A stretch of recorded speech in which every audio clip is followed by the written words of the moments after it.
बऱ्याच जणांचा एक गैरसमज असतो. बरेच पेशंट मला म्हणतात, पंचकर्म म्हणजे आम्हाला भीती वाटते, काहीतरी त्रास होईल बरं का, त्यामुळे मला अशक्तपणा येईल का, घरात कोणीतरी पाहिजे, मग मला उलटी जुलाब होतील, मी थकून जाईल.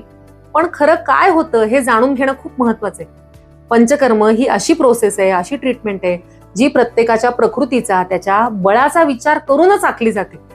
म्हणजे एखादा सर्जन किंवा डॉक्टर सगळ्यांना, लहान मुलांना, वृद्धांना, प्रौढांना सेम औषध नाही देत ना, तसंच सगळ्यांसाठी पंचकर्म सारखं नाहीये. यथा बलम यथा रोगम शोधनम संशोधितम भवेत. म्हणजे रुग्णाची ताकद कशी आहे, रोग कसा आहे, लाईफस्टाईल कशी आहे, यानुसार त्याचं नियोजन केलं जातं. म्हणून अनुभवी वैद्यांच्या देखरेखीत पंचकर्म करायला हवं.